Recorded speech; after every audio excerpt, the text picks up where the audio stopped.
Hi everyone, and welcome to The Sleepy Scientist. I'm really happy you're here. Tonight, we're going to go on a calm and quiet trip to learn something amazing. So get comfy, take a deep breath, and let's enjoy this peaceful science story together. Before we start, tell me in the comments, where are you watching from and what time is it for you right now? If you like relaxing science videos, don't forget to tap the like button. Now let's begin. The light begins not with a sound, but with a breath of fire. In the vast dark of space, far beyond the hush of any wind or wave, there is a glow that never truly sleeps. This is our sun, not just a ball of flame, but the beating heart of our sky. The reason morning comes, the reason every planet spins in its place. If you could float above it, gently drifting like a feather caught in space, you wouldn't hear it roar.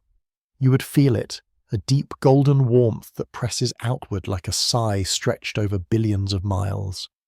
The sun was born from a cloud, not a soft one like we see above the earth, but a cloud made of dust, gas, and dreams, so wide it swallowed stars, so quiet it waited for millions of years. Then something shifted, a pull, a whisper, a gathering, and at the centre of this gathering heat began to rise, quietly at first, then faster, like breath filling a balloon. That centre grew brighter, hotter, heavier, until one day, in a moment no eye could witness, the sun lit itself, a flame ignited by gravity alone. Now it glows without end, burning not wood or oil, but the very atoms of the universe. Deep in its core, tiny pieces of hydrogen are pushed so close together that they become something new, helium, and with each transformation, a spark is born. This spark becomes light, and that light takes 8 minutes to reach Earth. Just 8 minutes. To travel a distance so great it could hold 1,000,000 Earths side by side. But the sun does not only send us light, it sends energy too, a gentle push that tells every planet where to be. Mercury spins close and fast, Neptune drifts far and cold, and in between, the other worlds circle, caught not in chains but in a dance. Gravity holds them, not tightly, but like a mother's hand in the dark. It is this pull that gives us seasons, tides, time. Imagine standing in the early morning feeling the first warmth on your skin.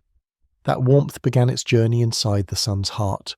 Long ago, before your breath, before the wind in the trees, before the tree, it rose from fire, slipped through space, touched nothing until it touched you. That's how connected we are. The sun does not simply shine, it reaches. Even its storms, fierce and golden, are part of this gift. Sometimes the sun flares, great loops of light twisting out into the dark like ribbons set loose in the wind. These are called solar flares, and they can send pulses across space, brushing against planets, lighting up our skies in waves of colour. The northern lights, those dancing greens and purples, are stories written in solar wind. But the sun is not young. It has burned for over 4 billion years, and it will burn for billions more. It has watched as planets formed, as moons were shaped, as Earth grew life and breath and thought, and it will keep watching gently and silently as time unfolds. For the sun does not rush, its glow is patient. If you could see inside it, you would see layers like the petals of a flower. The core, where fusion begins, the radiative zone, where light takes thousands of years to escape, the convective zone, where heat rises like boiling water, and then the surface, shining and shifting. Even beyond that, the corona, a halo of heat, so faint you can only see it during an eclipse, yet so hot it defies understanding. Everything we know, everything we grow, begins with the sun. It whispers life into leaves, it paints colour into oceans, it warms the air in lungs. The sun is not just a star, it is our beginning, our guide, our clock, our lantern in the dark. It burns, not just above us, but within us, for without it there would be no us at all. And so as we sleep or wake or dream, the sun continues, spinning, flaring, breathing, not loudly, not hurried, but endlessly. Its light always finds us, in dawn, in shadow, even in memory. Let's drift deeper into that golden core, the place where time thickens and light is born. Inside the sun, every second, billions of hydrogen atoms fuse into helium. This process is so powerful that it fuels everything you know. Every tree that reaches for the sky, every tide that curls toward shore, every heartbeat and breath and sea. The light that spills through your window in the morning isn't just brightness. It is the echo of atoms colliding in silence. The sun's energy rises slowly. So slowly, in fact, that a photon of light created in the sun's core can take thousands of years to escape. It begins its journey bumping into particles, zigzagging like a lost traveller in a crowded city, until finally one day it breaks free into space, and when it does, it races, not in fear but in purpose, across millions of miles to reach Earth. You could say that the warmth on your skin today may have been born before the first words were written. The sun's light is not just light. It carries stories. It carries rhythm. Circadian rhythms, the body's natural clock, are tuned to the light of dawn and dusk. Plants open and close their leaves. Flowers turn their faces to follow its arc. Birds know when to sing, and humans feel their moods shift with the glow. Without this rhythm, the world would lose its music.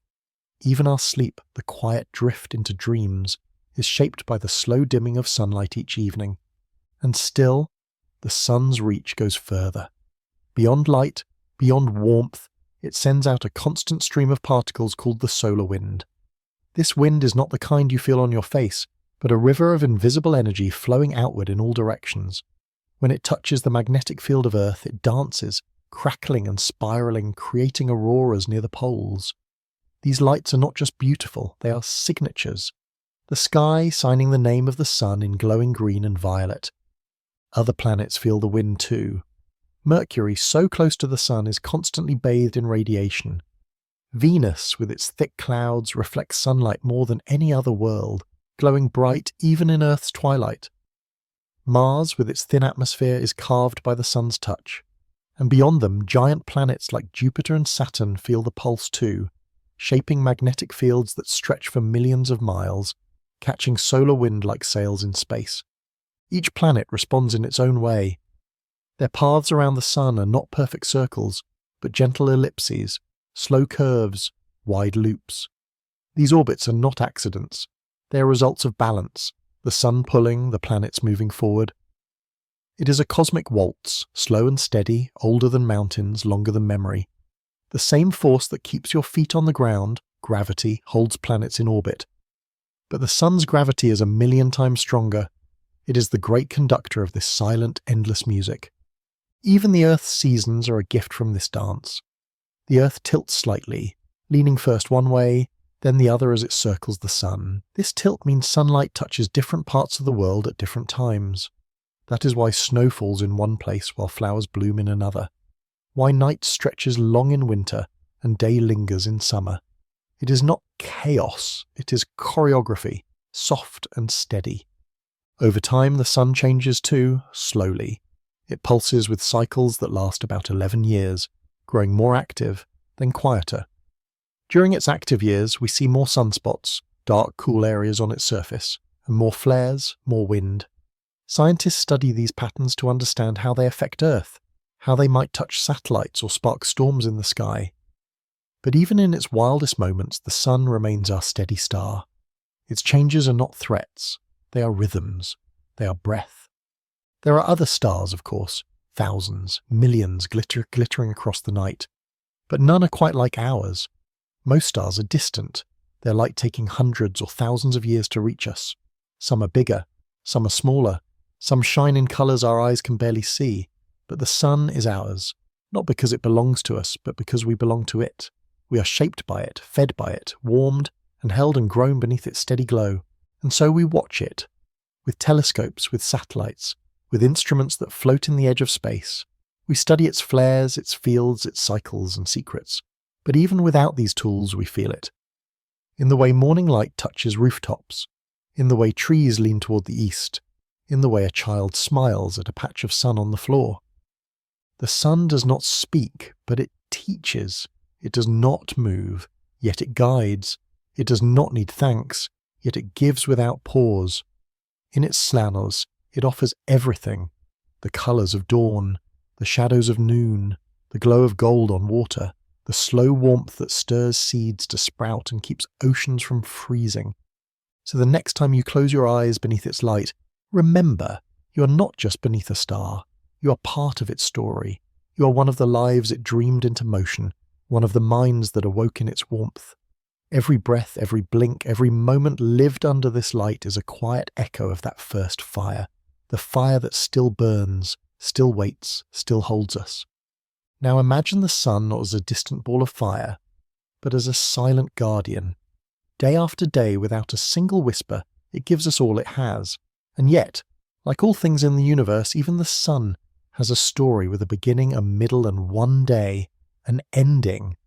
This isn't something to fear, but something to understand gently and slowly, like the turning of a page in a very old book. The sun is halfway through its life. It has burned steadily for over 4.5 billion years, and it will continue for about that much longer. Right now, it is what scientists call a yellow dwarf, stable, warm, and calm. But stars, like people, change as they grow older. One day, far in the future, the sun will run out of the fuel it uses now on hydrogen. When that happens, it won't simply flicker and vanish.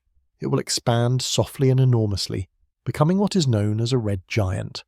As it grows, it will swallow the space around it. Mercury and Venus may be drawn into its expanding arms. Even Earth, though perhaps spared from being engulfed, will feel its heat rise beyond anything we can imagine. But this transformation isn't violent in the way explosions are. It's slow, graceful. The sun will swell like a breath being held a little too long.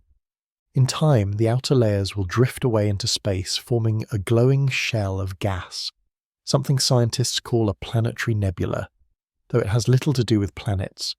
And at the centre of that gentle cloud will be a tiny core, a white dwarf, still warm, still glowing, but no longer creating new light. Just holding the memory of all the light it once gave, but we are still so early in that story. Right now we live in the golden middle when the sun shines steadily, and the planets follow their paths like dancers who know every step. This is the perfect time, the time when life thrives. And life does more than just survive under the sun. It sings, it grows, it thinks. Every leaf on every tree is a tiny factory powered by sunlight. Every breath we take began in green things that use the sun to turn air into food. Even the energy in our bodies is a kind of sunlight, passed from plant to fruit, from fruit to animal, from meal to muscle. When you run, when you laugh, when you dream, you are burning light that started in the centre of the sun thousands of years ago. You are a vessel of ancient fire, and the sun, quiet and constant, keeps giving. Not because it chooses to, not because it waits for thanks, but because that is its nature, and to shine. In this way, it teaches us something soft and deep, that true strength does not need to shout, and that warmth can change everything. So when you see the sunlight fall across the floor, pause. Watch the dust float inside the beam. Each particle, each shimmer, is part of something vast and beautiful. When the sky turns gold at the end of the day, know that the colour you see is the sun, gently brushing the atmosphere with its last light, letting us sleep with one final glow. Even sunsets are a gift. The sun also holds stories we have only begun to understand. Tiny changes in its brightness, patterns that rise and fall, shapes on its surface that swirl like molten dreams. We study these things not just to understand the sun, but to understand ourselves, how we live, how we might protect the technology we depend on, how we might travel beyond Earth one day and still follow its light. Because if we ever leave this world, if we step onto other planets or drift into space, we will still look back at the sun. It will still be our centre, our constant. Other stars may shine, but only this one cradled our beginning. Only this one watched the first oceans form, the first fish swim, the first minds wander. In that wandering, we learn to measure time by the sun. Calendars, clocks, seasons, all born from its rhythm. We celebrate its return each morning, even if we don't say it out loud. We build sundials, plant gardens, schedule sleep, mark birthdays, all in the light of this one star. And so we honour it not with words, but with life, with each growing tree, each warm embrace, each quiet afternoon spent in sunlight. We are, in every way, children of the sun, and in return it asks for nothing but space to shine. Let your last thought tonight be this: above the rooftops, beyond the trees, past the thin blue sky and into the dark, a golden star is still burning. Not loudly, not with fury, but with endless patience. It glows not just for the planets or the sky, but for you, for all of us, for the quiet chance of life that blooms in its gentle light. And tomorrow it will rise again, just as it always has. Close your eyes and imagine standing on a world where the sun never blinks, where shadows stretch like ribbons across broken stone, and silence is so deep it feels like pressure against your ears. This is Mercury, the smallest planet, the closest to the sun, and yet somehow still shrouded in mystery. It is a world of extremes, where light and dark divide the surface like two sides of a coin, and time moves in strange patient circles. Mercury does not spin quickly. A day on Mercury, from one sunrise to the next, lasts nearly 60 Earth days. This slow spin, paired with its fast orbit around the sun, creates a rhythm that feels more like a lullaby than a clock. Imagine the sun rising so slowly that it lingers for weeks in the sky, not rushing, just glowing.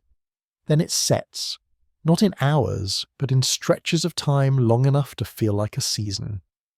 On Mercury, time is not something that ticks, it breathes. And because Mercury is so close to the sun, it receives more sunlight than any other planet. The surface can reach temperatures that would melt metal, but only on one side. The other side, locked in shadow, can grow cold enough to freeze even the deepest ice. There are places on Mercury where sunlight has never touched, deep inside craters at the poles. In those craters, hidden from heat and day, scientists believe ice has remained for billions of years, untouched, silent, waiting. The surface of Mercury tells a long and quiet story. It is covered in craters, the marks left by ancient impacts, circles of stone frozen in time. Some are small, others are so wide they stretch for hundreds of miles. These are the memories of the early solar system, a time when planets were young and space was filled with drifting debris. Mercury caught many of those pieces, and unlike Earth, it has no wind, no rain, no shifting crust to erase those marks. So they remain, every crater a whisper from the past. There are cliffs on Mercury too, long and curved, as if the planet once stretched and then folded in on itself. Scientists think that long ago, as Mercury cooled, its surface shrank slightly, cracking and folding, like the skin of a cooling apple. These cliffs are miles high in places, yet no one has ever walked their edges, no sound has ever echoed through them. They are still, they are stone, they are part of the planet's deep unspoken history. And above this quiet surface the sky is black. Not blue, not dusky, always black. Even when the sun rises, it rises into darkness. Mercury has no thick atmosphere to scatter light, no clouds to catch the dawn. Instead, the sun appears huge and blazing, filling the sky without warmth. You could stretch out your hand and imagine touching it, though no hand could survive such heat. Despite its closeness to the sun, Mercury has only a whisper of an atmosphere, not enough to breathe, not enough to hold clouds or winds, but just enough to catch the lightest dust. This thin layer, made of sodium and other trace elements, is constantly refreshed by the gentle fall of solar particles and the occasional hit of a tiny meteor. It is fragile, and it never lingers. Mercury is always shedding and gathering, like a breath that never quite settles. Yet Mercury is not dead. It moves, it dances, it spins slowly, orbits quickly, and traces a path that's not a perfect circle, but an oval, sometimes close to the sun, sometimes just a little farther. This odd path caused ancient astronomers to puzzle over it. They watched Mercury flicker near the horizon and wondered why it didn't move like the others. It wasn't until Einstein's theory of general relativity that the mystery was explained. A tiny wobble in Mercury's orbit, predicted by the bending of space and time itself. Mercury became a quiet proof of a cosmic truth. No moons circle Mercury, it is alone, it does not call out for company, and none comes. But in that aloneness there is a kind of peace, a kind of stillness. Mercury does not need to shout to be remarkable, it simply is, small, hot, ancient, and present. It holds its place close to the sun, not as a servant, not as a prisoner, but as a companion. Ever circling, ever glowing, ever listening to the quiet that surrounds it. And perhaps that's what makes Mercury special. Not its heat or its distance or even its cadence, but its balance. Between light and shadow. Between fast and slow. Between known and unknown. It is a planet of quiet opposites, where the loudest stories are told in stone and the deepest truths are whispered by craters, winds that never blow, and sunlight that does not end. Let's drift deeper into Mercury's silent story, a world so close to the sun that it feels its every breath, yet so quiet that even time forgets its own name there. The dance between fire and frost on Mercury's surface is not just about temperature. It is a lesson in contrast, a meeting place between extremes that somehow coexist without chaos. One half of Mercury burns under a relentless sun, while the other side sleeps in frozen darkness. This isn't just about heat, it's about balance, the kind of balance that exists only when both light and shadow are allowed to speak. When sunlight touches Mercury, it does so with power. The sun appears more than twice as large in Mercury's sky as it does on Earth. Its rays come not just with brightness, but with weight, a flood of energy that strikes the surface without an atmosphere to soften the blow. The ground absorbs this heat until it radiates like a furnace. Yet just over the horizon, in a crater never kissed by light, ice remains. That is Mercury, a planet that holds fire and ice only a few miles apart. And then there is the silence. On Earth, silence is never complete. There is always the hush of leaves, the breath of wind, the heartbeat of distant waves. But on Mercury, silence is whole. Sound does not travel far in its thin atmosphere. If you stood there, you would hear only your own breath inside a helmet, the sound of your footsteps muffled by dust. Even a rock falling from a cliff would make no echo. This silence is not empty. It is full of memory, stillness, the quiet weight of unbroken time. Yet beneath that silence, Mercury holds a secret, a magnetic field. This was unexpected. Most small rocky planets lost their magnetic fields long ago, as their molten cores cooled and hardened. But Mercury, against all odds, still has one. Weak, yes, but real. It hints that, deep inside, some part of the planet still stirs. Perhaps the iron heart of Mercury is still turning slowly, like a sleepy ember refusing to die out. That magnetic field, though faint, interacts with the solar wind, creating ghost-like patterns that flicker invisibly above the surface. This magnetic whisper tells us that Mercury, though old and worn, is not finished. It still speaks to the sun, still feels its pull, still responds. Instruments sent from Earth have captured images of long ridges, signs that Mercury's crust continues to shift ever so slightly. These are not earthquakes like on Earth. They are more like wrinkles on skin, slow folds formed over ages. The planet is still shaping itself quietly without ceremony. In this way, Mercury becomes more than just a rock spinning in heat. It becomes a mirror, a reminder that even the smallest, the most solitary, the most battered places hold beauty. Its surface is not polished or lush. It is rough, pitted, etched by time, but it carries history like a manuscript written in stone. Every crater, every ridge, every shadowed hollow tells a chapter of a story longer than life on Earth. Consider how we've come to know Mercury. For centuries it was a mystery, a flicker near the horizon, too close to the sun to see clearly. It rose just before dawn or just after sunset, never during the day. It moved quickly, darting across the sky like a thought. Early astronomers saw its brightness but could not hold on to it. It was a visitor that never stayed long enough for study. Then came the spacecraft, messengers built to cross the void. Mariner 10 was the first to fly by, revealing a cratered world that looked like our moon, yet felt more ancient. Decades later, Messenger arrived, circling the planet again and again, mapping its surface, studying its field, listening to its silence. What it found was not just rock but mystery. Ice where there should be none, a magnetic field where no one expected. Colours too subtle for the eye, but rich with meaning when seen through instruments. The more we learn, the more we understand that Mercury is not dead. It is simply slow. Its changes take longer than ours. Its stories unfold not in days or years, but in eons. And that too is a kind of life, one that doesn't rush, one that knows the value of stillness. If Mercury could speak, it might say, "You don't have to be big to matter. You don't have to be loud to be heard." For here is a world that orbits a star in a path so tight, so curved that it feels the tides of space itself. Here is a world that carries ice and fire, shadow and light, movement and rest. It teaches us that being close to the sun does not burn away identity. It shapes it. And though Mercury has no moons, no oceans, no seasons, it has something just as powerful: presence. Every time it rises in our sky, just above the glow of morning or after the hush of sunset, it reminds us that wonder does not need to be far away. Sometimes it is the nearest thing we almost missed. Now let us gently close the circle as Mercury closes its own orbit time and time again, always returning, always faithful to the path carved by gravity and light. Though Mercury is the smallest of the 8 planets, and though it carries no moon to mirror its solitude, it stands closest to the fire, the first to greet the day, the last to leave the twilight. In this closeness, there is not destruction, but devotion. It has learned to live beside the sun, not by resisting, but by becoming part of its rhythm.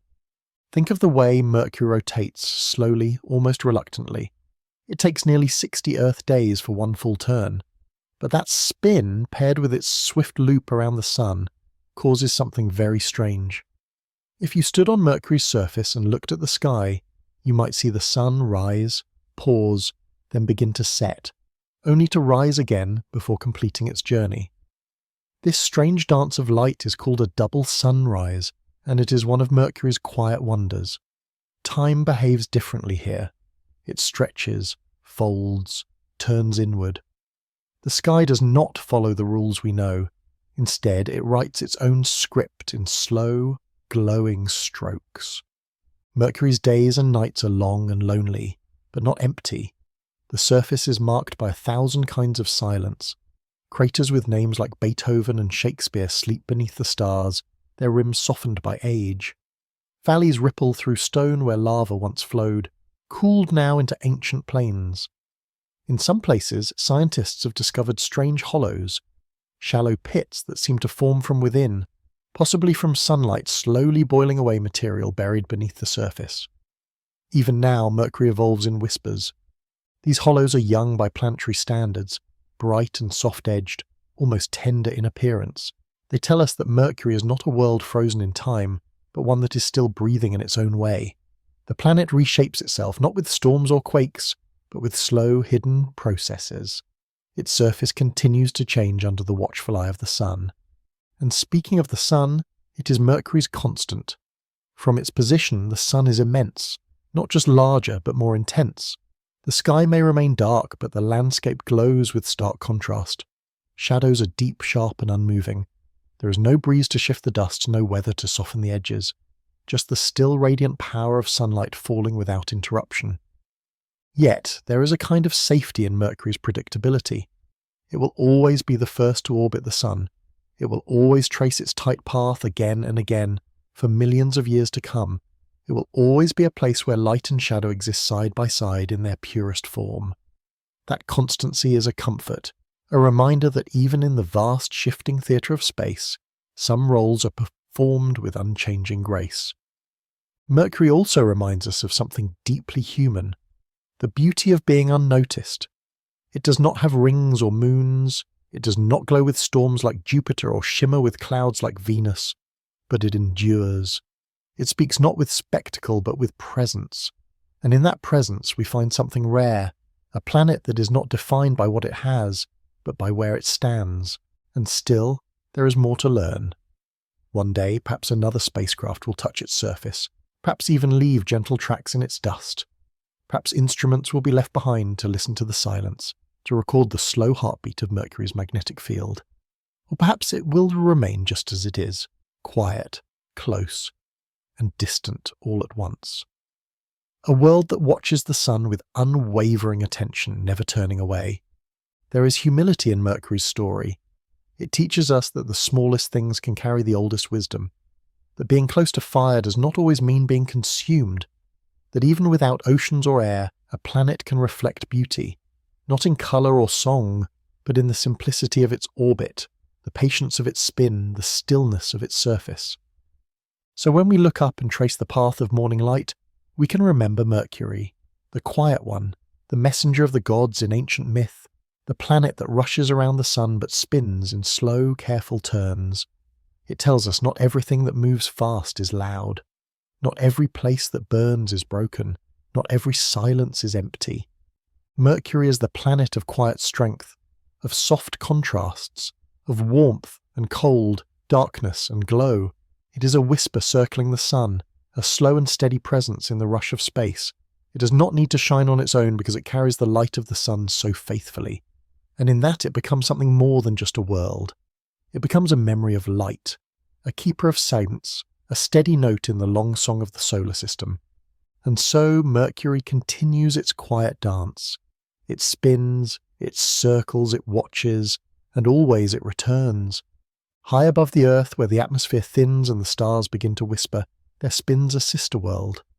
It is close to us in size, close to us in distance, close in age, and yet Venus is unlike any other. She hides herself beneath a veil of clouds so thick not even sunlight can pierce them fully. If Mercury is the silent messenger, then Venus is the silent mystery, beautiful, bright and wrapped in layers of secrets.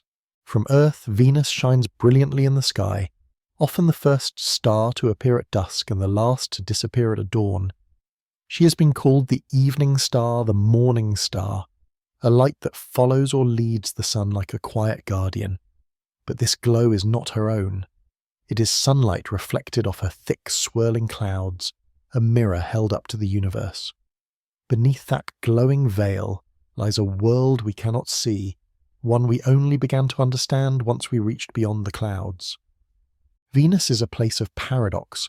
Its beauty from afar hides a reality that is harsh, even unforgiving. The clouds that make it shine also trap heat so effectively that Venus is hotter than Mercury, even though it lies farther from the sun. Day or night, its surface broils at temperatures high enough to melt lead. And the atmosphere is so dense that standing on Venus would feel like being a mile beneath the ocean on Earth, pressed down by a crushing weight of invisible air. But this does not make Venus cruel. It makes her powerful. Her clouds are made mostly of carbon dioxide, sand with drops of sulfuric acid drifting in thick layers.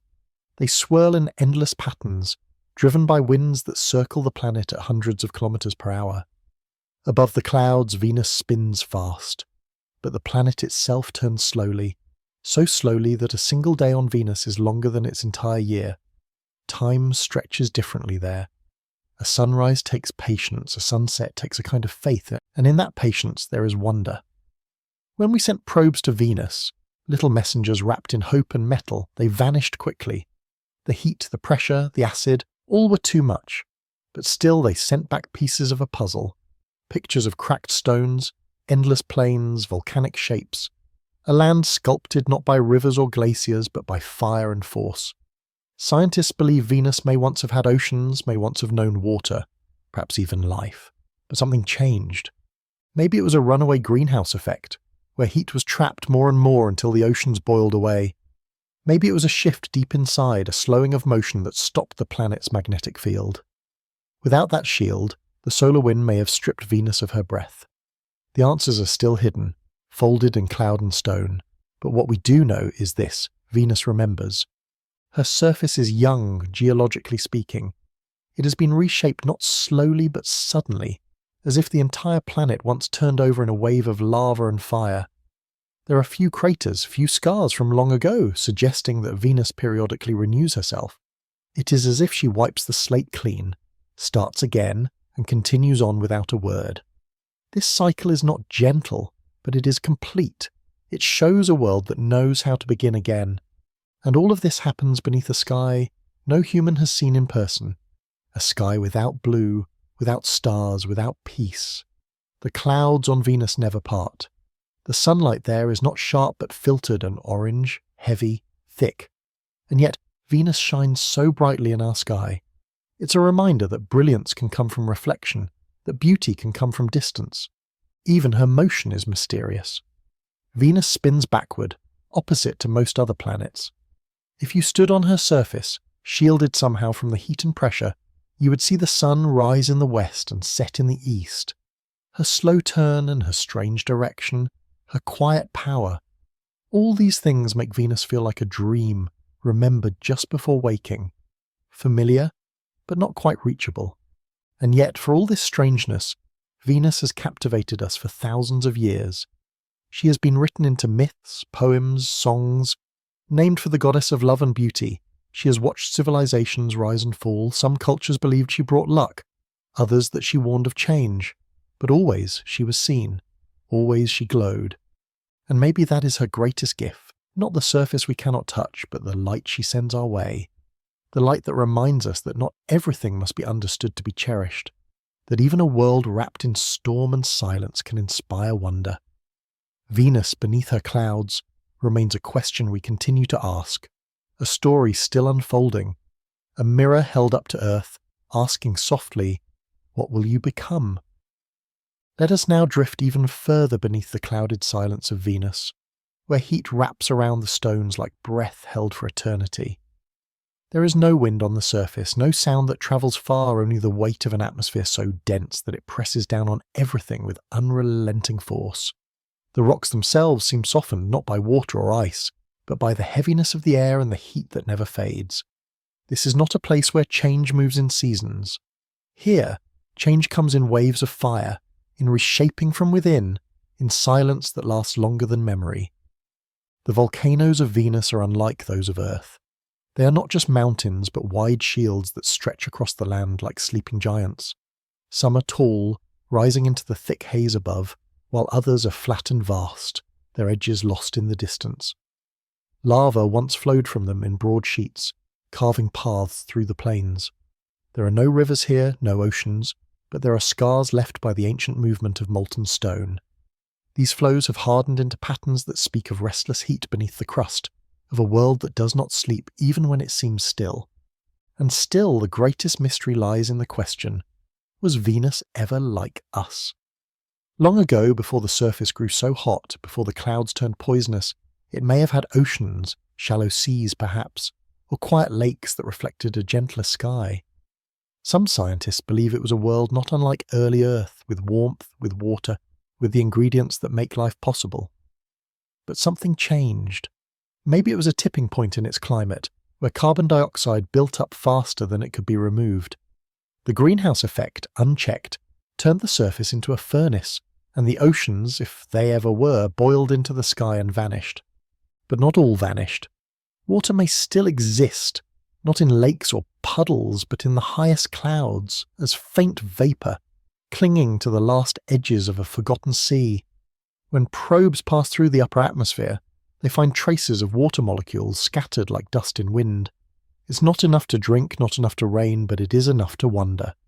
And in that wonder we search for more, for signs, for clues, for whispers of what Venus once was, and what it might teach us about Earth's own delicate balance.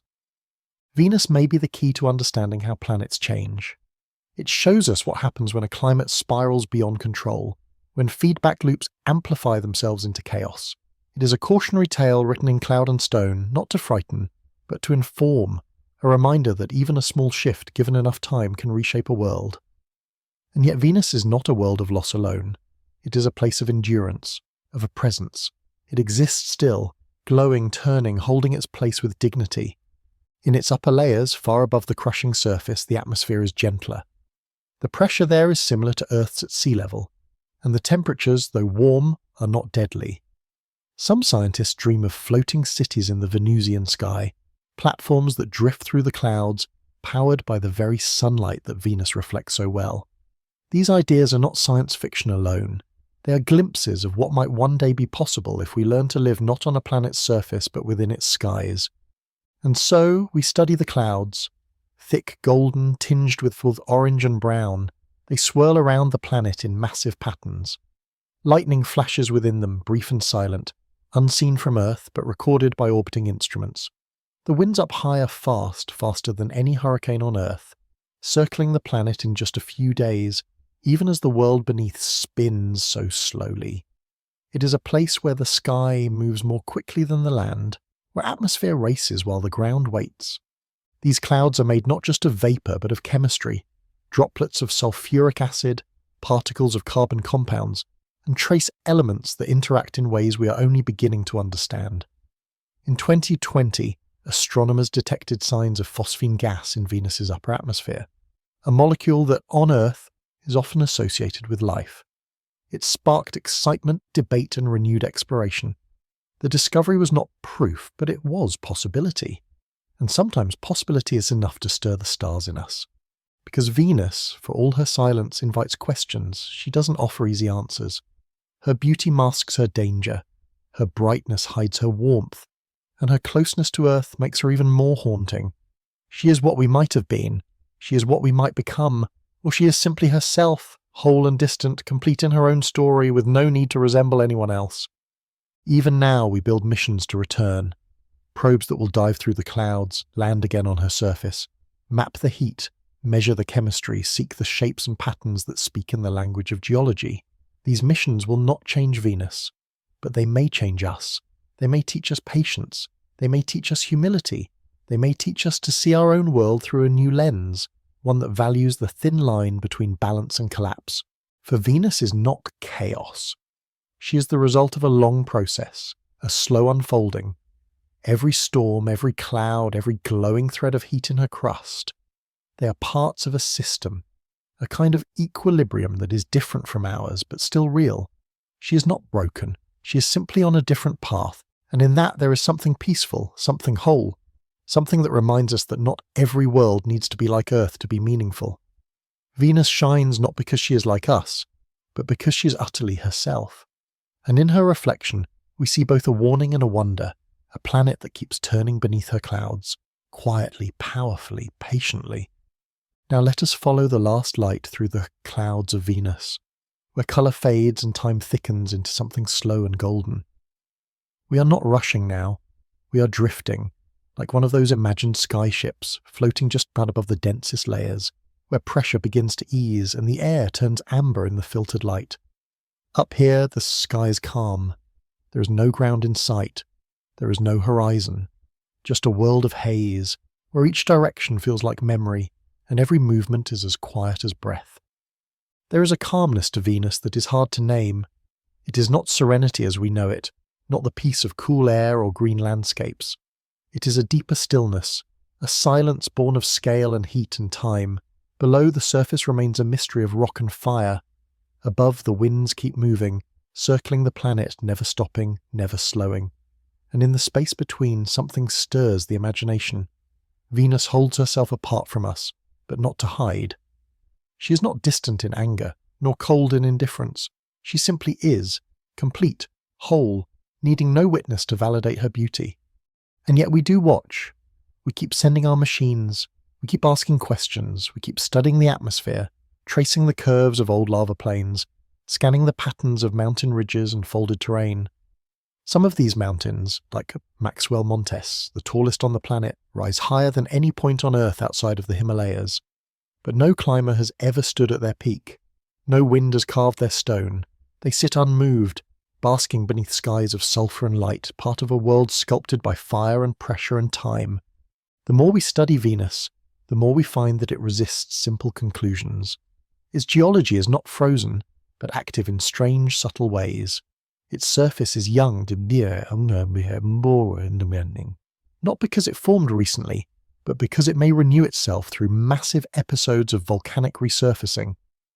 It's as if the planet breathes not in seconds or minutes, but in eruptions that span millennia.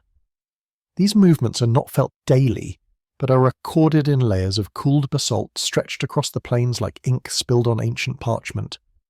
And even in this harshness, the possibility of life, in some form, somewhere, still flickers in the high clouds. Maybe not in the forms we know, maybe not now, but Venus forces us to widen the frame to ask, what if life is not just something that blooms in oceans or walks on land? What if it once floated, suspended in the sky like spores, like mist, like something ancient and patient, waiting for conditions we cannot yet measure? It's this ambiguity that makes Venus so compelling. She does not tell us everything. She offers clues, pieces, fragments of story that drift together, like the particles in her clouds. She is a puzzle made not to be solved, but to be felt. Her lessons are not just scientific, they are poetic. They ask us to look inward, to question what we know, to wonder how fragile our own world might be. For if Venus, our twin in so many ways, could change so drastically, then what holds our balance? What keeps Earth in her gentle state with oceans and winds and breathable skies? We often look at Venus as a warning, a glimpse of what happens when the balance tilts. But we can also see her as a kind of anchor, a reminder that the universe is not obligated to be kind, and that what we have is rare and precious. Every green leaf, every sip of water, every cool breeze is part of a story that might have ended differently. On Venus, the clouds never clear, the rain never softens, the air never cools, and yet she glows. That glow, visible even now in our twilight skies, is more than reflection. It is the echo of billions of years of presence, of a planet that has survived in her own way, of a world that does not need us to be whole. And maybe that's the softest, deepest truth of all, that the universe is filled with beauty we will never fully touch. That wonder exists not to be possessed, but to be honoured. So the next time you see Venus rising in the early evening or just before dawn, let it stop you. Let it remind you that there is mystery just beyond the horizon, that our closest neighbour, bright as any star, is a place of fire and wind and memory, that beneath those glowing clouds is a history still unfolding, a planet that once may have been like ours and yet chose a different path. Venus is not a lost world. She is not a ruined Earth. She is herself, complete, burning, turning slowly against the sky. She teaches us that beauty can be distant, that truth can be layered, and that sometimes the most powerful stories are the ones still hidden in the clouds. And so the story of Venus continues, not in silence but in motion, in the swirl of winds, in the sweep of light, in the mystery that pulls our gaze upward. She does not need to reveal herself to be remembered. She already lives in our poems, in our science, in the gentle curve of evening light. She remains always just beyond our reach, glowing, waiting and watching. Imagine waking not in a room, but in a world that breathes around you. The air moves gently against your skin. Light filters through the leaves above, dances across the water, glows against the curve of a hill. Every sound, a bird, a breeze, a distant rustle, is part of a quiet rhythm. This is Earth, the only planet we know with oceans, forests, clouds that gather and weep, roots that hold a memory, and breath shared between species. It is not just where we live, it is what we are made of. The Earth is not still, it turns quietly, always, with a grace too slow to feel. One full spin every 24 hours. That spin gives us day and night, the movement of light across land, the slow dimming that invites rest. This rotation has shaped every life here. Flowers that open in sunlight, birds that rise with the dawn, people who feel their hearts calm when the sky grows dim. Even the smallest cell carries traces of this rhythm, like a lullaby remembered from before it was born. And Earth does not spin alone. It also orbits, pulled gently by the sun into a wide, slow ellipse. 1 year, one loop, one long circle of seasons. Spring with its soft green breath. Summer with its warmth that presses against the skin. Autumn with gold and fading light. Winter with its hush. This dance gives the planet balance, a constant movement between warmth and cold, bloom and sleep. It is a balance so natural that we often forget how fragile it truly is. Look down, and the ground beneath your feet is not still either. The Earth's crust is broken into plates, massive floating pieces of stone that glide over molten rock below. They shift slowly, yet powerfully. Mountains rise, oceans deepen, continents drift apart like islands on a sleeping sea. This is tectonics, the Earth changing its shape over millions of years. It breathes not only through wind and water, but through stone, and through water. Oceans are the Earth's memory. Covering more than 70% of the surface, they hold the heat of the sun, the rhythm of the moon, the salt of ancient rivers. Waves roll across them like the heartbeat of the planet.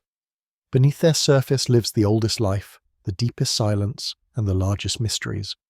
Coral reefs that glow like underwater cities. Whales whose songs stretch across miles. Tiny plankton that drift and shimmer and feed the world without ever making a sound. Clouds gather above these waters, drawing moisture into the sky, drifting across continents, falling again as rain or snow or fog, and with each drop the planet breathes again. Forests drink, rivers swell, seeds awaken, and always this water returns, in cycles so ancient they have no beginning. The same water that falls on your skin, may once have fallen on the mountains of India, or the wings of a dragonfly thousands of years ago. This cycle of water, of clouds, rivers, oceans, not just movement. It is memory. It carries minerals. It carves valleys. It shapes life itself. And it is guided by something we rarely see but always feel: the warmth of the sun, the tug of the moon, the spin of the earth beneath our feet. But Earth does not only move, it listens. It absorbs sunlight in its oceans, reflects it from its clouds, radiates warmth from soil and stone. It holds on to just enough heat to let life thrive. Not too much, not too little. This balance is delicate, a whisper between forces that push and pull, warm and cool. And it is this whisper that allows for breath. Because breath is more than lungs. The planet breathes too. Trees take in carbon dioxide, release oxygen. Animals breathe in oxygen, release carbon dioxide. This cycle, this quiet exchange, is the heart of our living world. And it is not only in forests. Algae in the ocean make oxygen too, tiny floating life that helps fill the sky with breath. Each breath you take connects you to this network, and trees, seas, winds, the turning earth. Even soil is alive.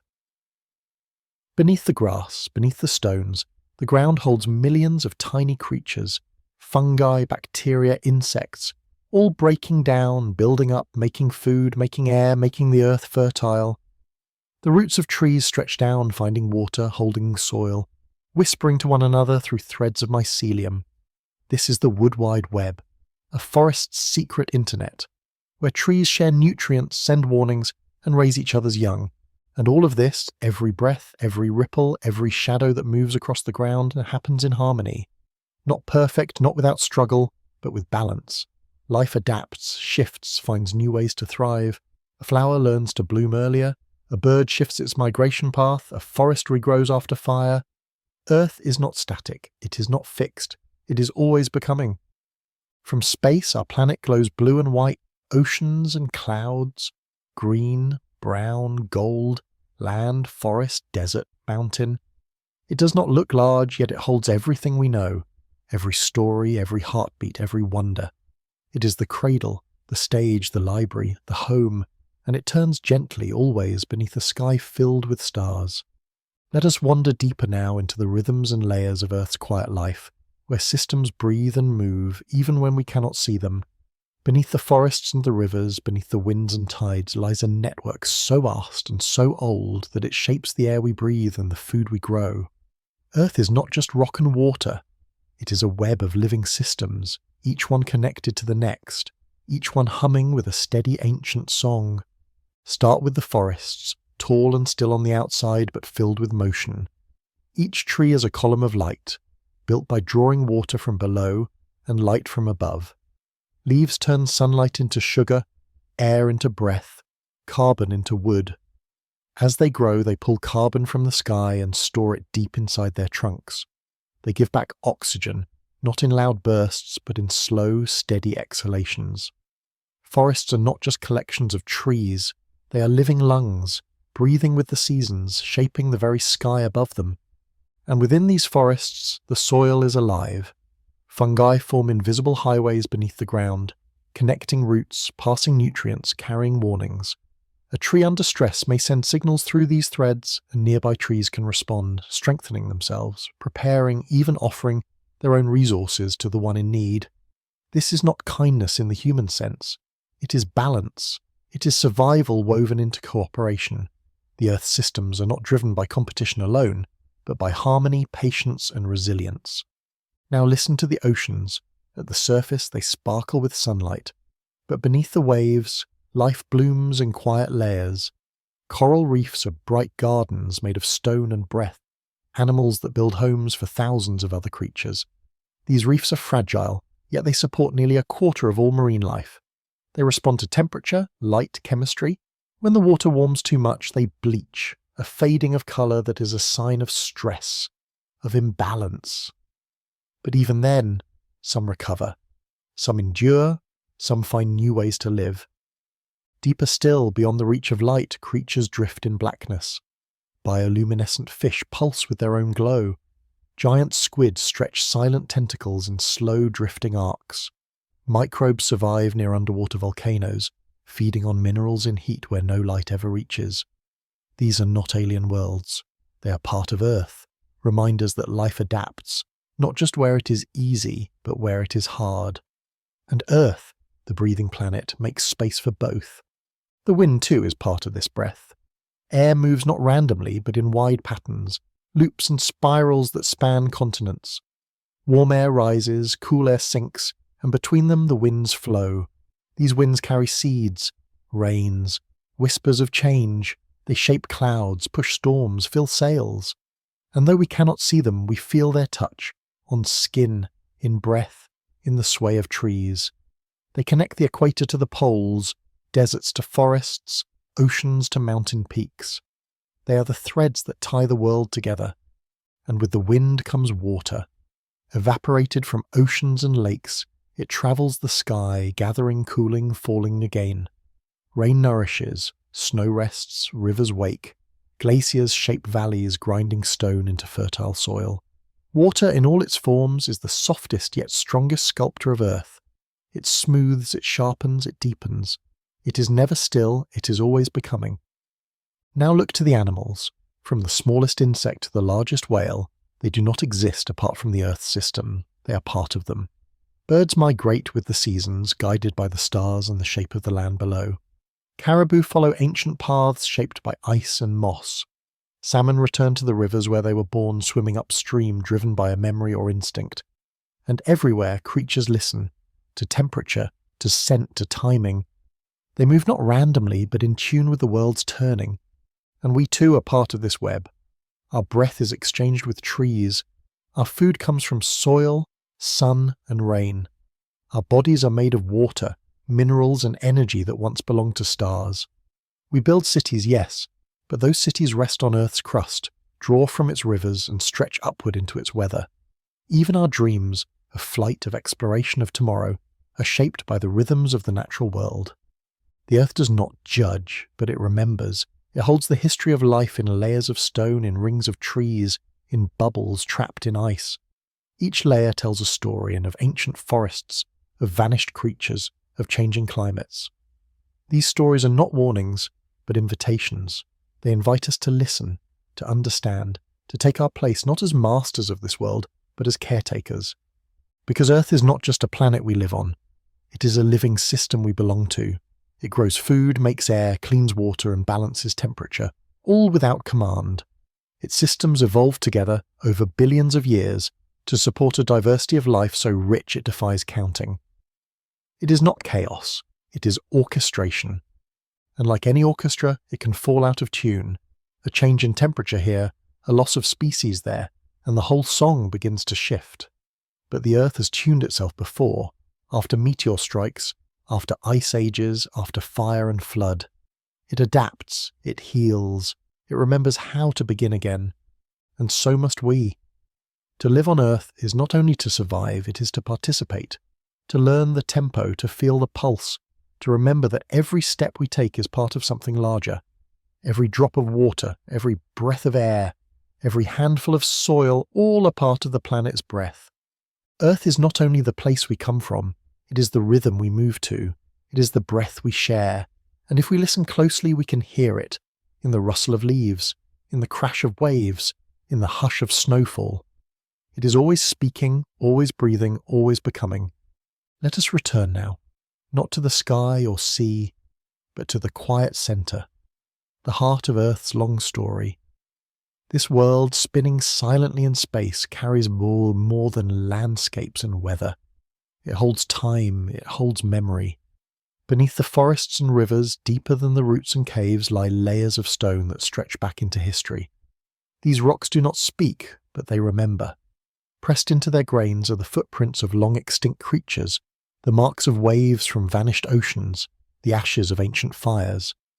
Every mountain, every canyon, every cliff holds a soft whisper of what once was.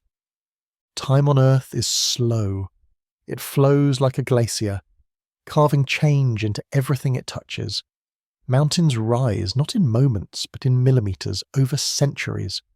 Continents drift apart at the pace fingernails grow. Fossils form grain by grain, molecule by molecule deep beneath the ground. And in this slow time, life adapts. What begins as a spark becomes a pattern. What begins as a cell becomes a tree, a whale, a human being. The Earth is not a backdrop to this growth, and it is the soil that gives it shape. Even the air we breathe is not simply given. It is the result of billions of years of exchange, volcanoes exhaling gases, oceans absorbing and releasing, forests filtering and balancing. The oxygen we take in was made not by machines, but by algae, by trees, by green things quietly working. They do not ask for praise, they simply do their part. And in that doing, they make life possible. And when life ends, the Earth accepts it. Fallen leaves, broken shells, bones, all return to the ground. All are taken in, broken down, transformed. Nothing is wasted. Death is not an end, but a continuation, the turning of one form into another. A deer becomes soil, a tree becomes ash, a raindrop becomes river. The Earth teaches us that endings are beginnings in disguise, and that change, even when quiet, is sacred. Even the deserts, so often thought of as barren, are alive with this truth. Sand dunes shift like waves, shaped by wind, by time. Tiny creatures burrow below the heat. Plants store water in silence. Rain comes rarely, but when it does, flowers bloom overnight, covering the dust in sudden colour. These moments, fleeting and fragile, show us that even in the driest places, life finds a way to rise. The poles, too, are part of Earth's breath. Covered in ice, wrapped in silence, they reflect sunlight back into space, cooling the planet, guiding the winds, feeding the oceans. Beneath the ice, in dark and freezing waters, life pulses, fish with antifreeze in their blood, seals that swim like shadows, microscopic creatures that thrive in places once thought impossible. These corners of the Earth, distant, extreme moi, are not empty, they are vital. And above all this, the sky cradles it all. The atmosphere, held close by gravity, is thin, a fragile skin around a living world. Within it, clouds form, winds flow, sunlight filters through in golden layers. This sky is both shield and gift. It protects from radiation, holds in warmth, and allows weather to dance. From here we watch the stars. From here we send signals. From here we dream. And it is here that we remember, Earth is not guaranteed. Its balance can shift, its breath can falter. The systems that sustain us are vast, but they are not unbreakable. We know this now. We see the signs: rising temperatures, melting glaciers, shifting seasons, lost forests. The Earth is still breathing, but it is breathing faster. We must listen. But Earth is also resilient. It has recovered from impacts, from fires, from ice ages. It knows how to adapt. It knows how to wait. It knows how to begin again. And if we learn from it, not just its beauty, but its patience, its cooperation, its rhythm, we can become part of that healing. We are not separate from the Earth. We are not above it. We are not guests on its surface. We are of it. Our bones are made of its minerals. Our blood carries its salts. Our breath flows from its air. To care for the Earth is not charity, it is remembering who we are. And so the Earth continues, turning, breathing, becoming. It asks for no applause, no monuments, only presence, only awareness, only a quiet promise that we will walk gently, listen often, and remember that we are part of something vast and living. Next time you feel the wind on your face, remember, it has touched oceans and mountain tops before it reached you. When you drink water, remember, it has fallen as rain, flowed through stone and returned. When you walk on soil, remember, beneath your feet lies a history too deep to measure, a story too old to tell in full. This planet, blue and breathing, is not just our home, it is our beginning, our teacher, and our mirror. And as we look into that mirror, may we see not just landscapes but responsibilities, not just beauty but belonging, not just a place to live but a life to live well. Earth, the breathing world, holds us in every moment. And if we are quiet enough, kind enough, and wise enough, we can hold it too. Somewhere in the cold silence between Earth and the asteroid belt, there is a red world that once knew the softness of rain. Mars, with its rusted hills and dusty skies, circles the sun just beyond our reach, close enough to see, far enough to dream. It is a planet of echoes, of landscapes shaped not by what is, but by what once was, and the clearest whisper of its past is water, not imagined, not guessed, but traced in dry riverbeds, frozen caps, and salt-rich soil that still holds the shape of what it used to hold. When we look at Mars, we do not just see a desert. We see a memory, valleys carved by floods, deltas that once fanned out like open hands, basins that once cradled lakes, all speak of a time when water flowed freely, when the wind carried mist, when clouds gathered, when rain may have fallen, not just for a moment, but for ages long enough to shape stone, smooth craters, and possibly nurture life. The colour of Mars is not just red, it is the red of oxidized iron, rust, a surface weathered over time by interaction with air and perhaps water, and beneath that red there are layers of history. Dust settles slowly on Mars. Without rain to wash it away, without rivers to carry it forward, every storm leaves its mark. Over millions of years this dust has buried stories, fossilized waves, ancient shorelines, minerals that form only in water's embrace. The sky on Mars is thinner than ours, made mostly of carbon dioxide. It doesn't hold clouds as we know them, but it does carry dust in vast, sweeping storms. These storms can last for days or months, engulfing the entire planet in a red haze. During such times, sunlight barely reaches the ground and shadows disappear. But even in this hush, Mars remains, quiet, enduring, waiting. Its surface is a mosaic of ancient volcanoes, deep canyons, and open plains. The largest volcano in the solar system, Olympus Mons, rises 3 times higher than Mount Everest, its base wide enough to cover entire countries. And nearby, the vast canyon system of Valle Marineris stretches across the land like a scar, not from violence, but from movement, from collapse, from the weight of time. In these valleys we find clues, clays that form only in the presence of water, patterns in sediment that look like those found in Earth's river deltas. These clues tell a story not just of dryness, but of transition. Mars was not always barren. Long ago, when its core was warmer, its atmosphere thicker, and its magnetic field stronger, it may have looked more like Earth.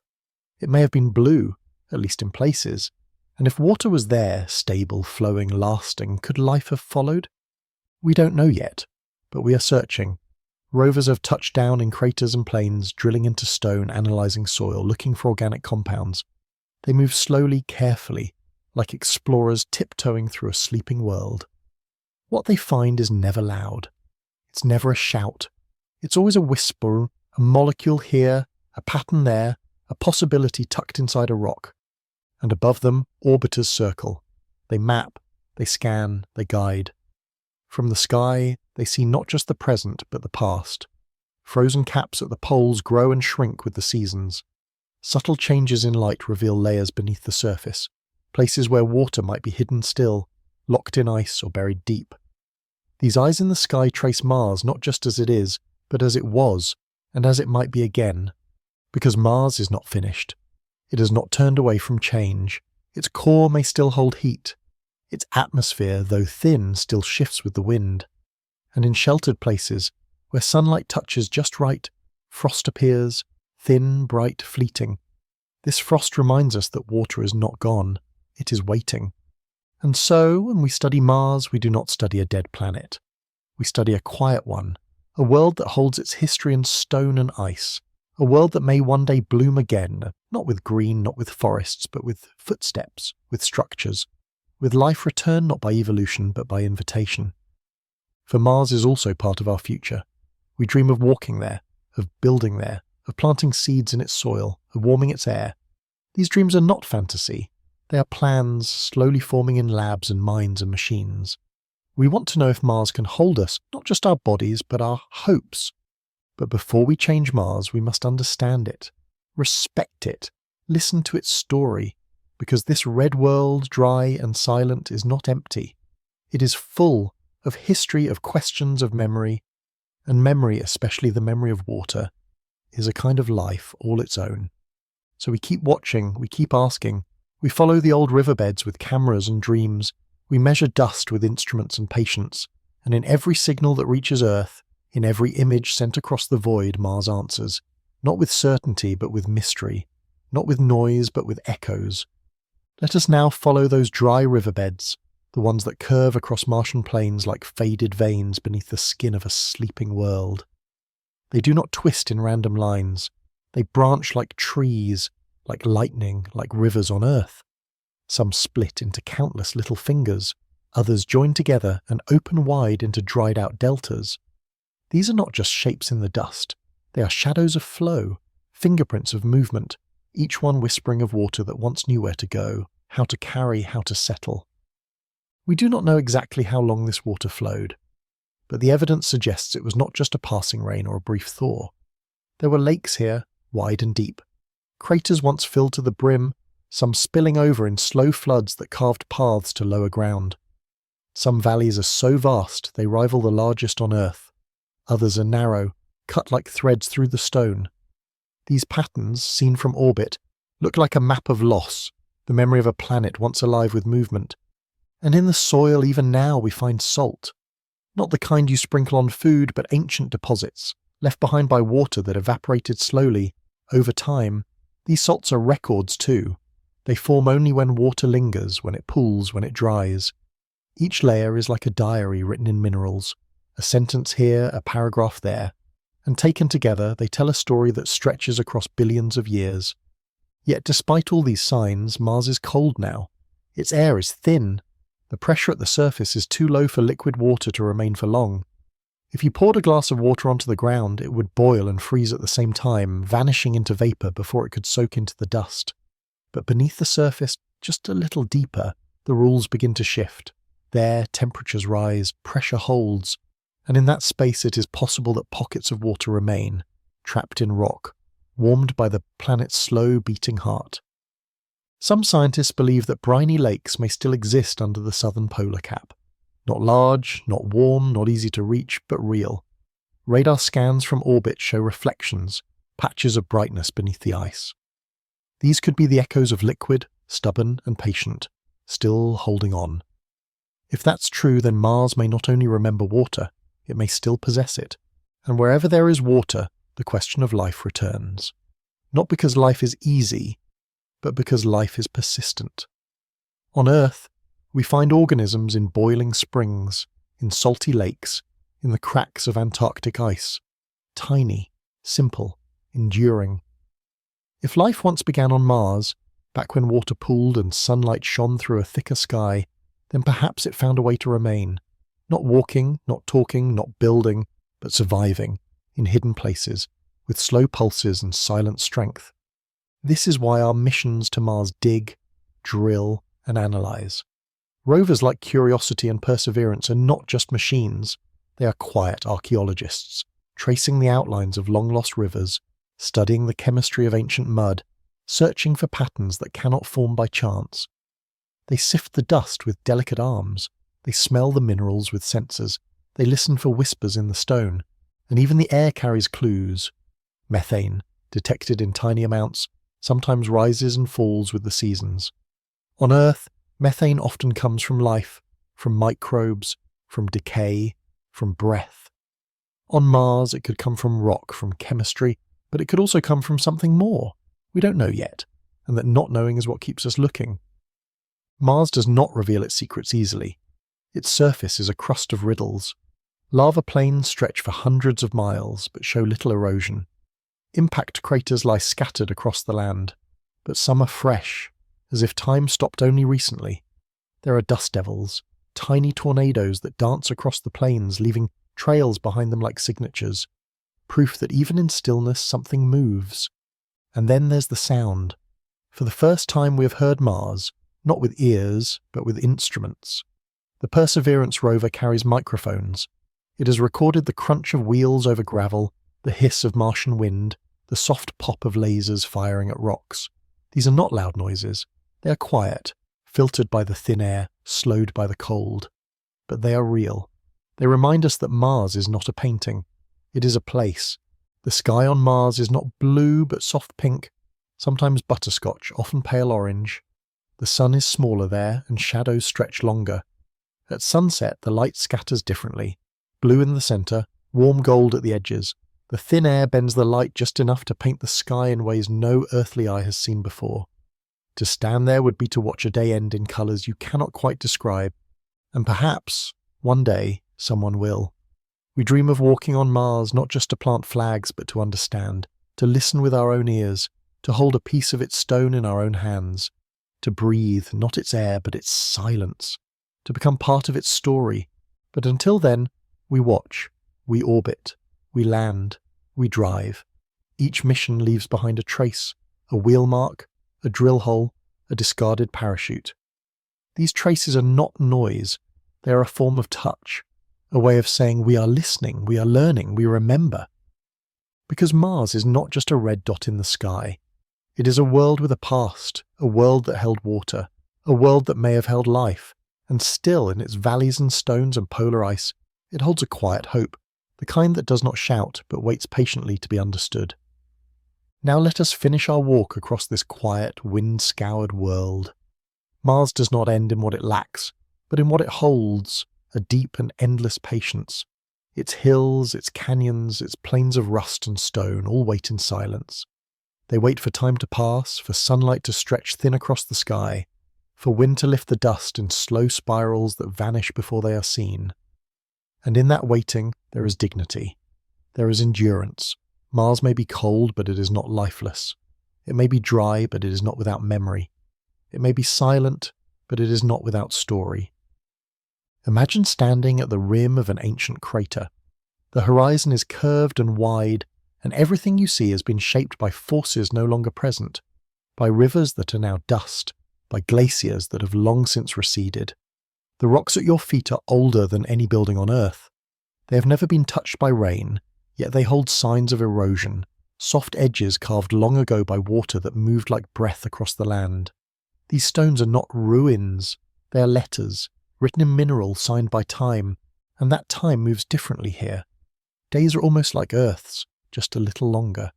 But years stretch wider, and seasons shift with a rhythm more distant than our own.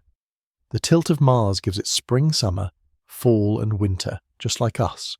But these seasons are dry. They are carried not by storms of rain, but by winds of dust.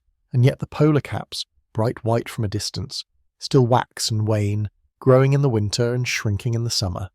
This breath of frost is Mars's way of marking time. It is a clock made of ice and light. Beneath that ice may lie more than just frozen water. It may hold history, layer upon layer of snowfall and dust, built over millions of years.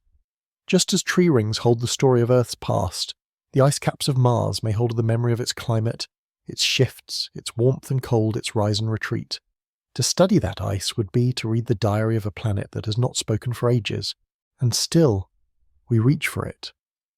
We imagine not only landing, but staying, living, breathing in air recycled from its carbon dioxide, growing food under domes warmed by filtered sunlight, walking across soil that hasn't known footsteps for billions of years. These visions are not reckless dreams. They are careful hopes, crafted by engineers, tested in simulations, prepared by minds who know the stakes and feel the pull of that rust-coloured world. To live on Mars would be to live differently. You would carry your breath with you.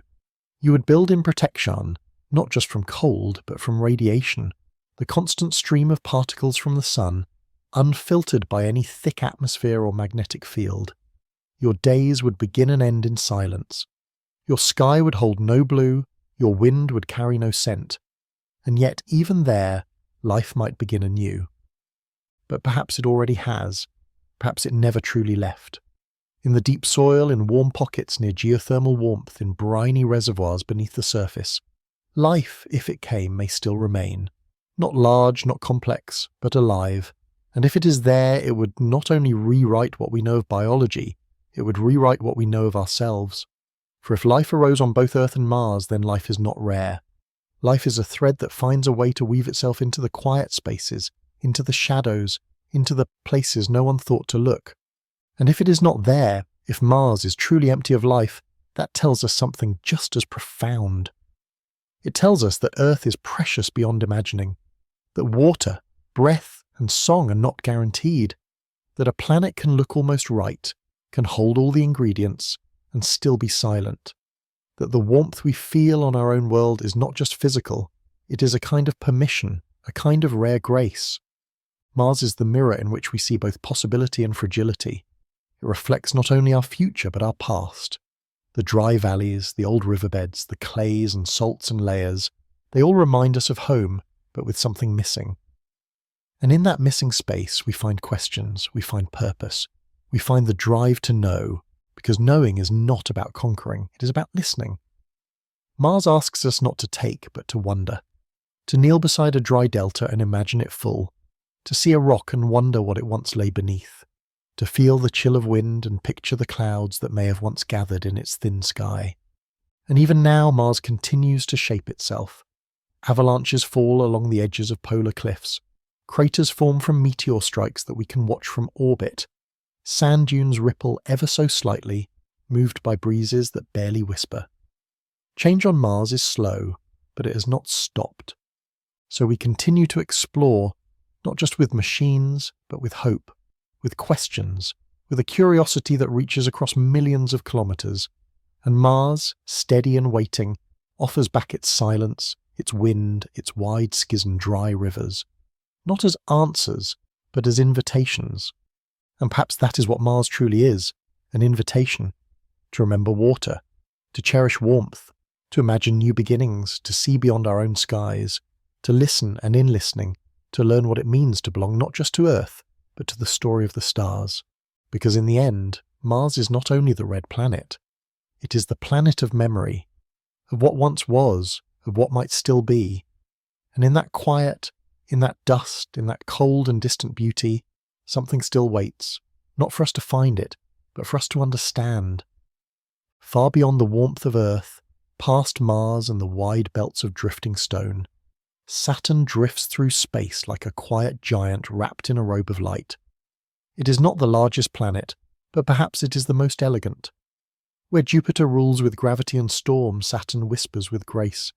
Its rings shine like frozen lace against the black of space, not solid but scattered, not whole but harmonious. They shimmer not because they are bright, but because they reflect sunlight, starlight, memory.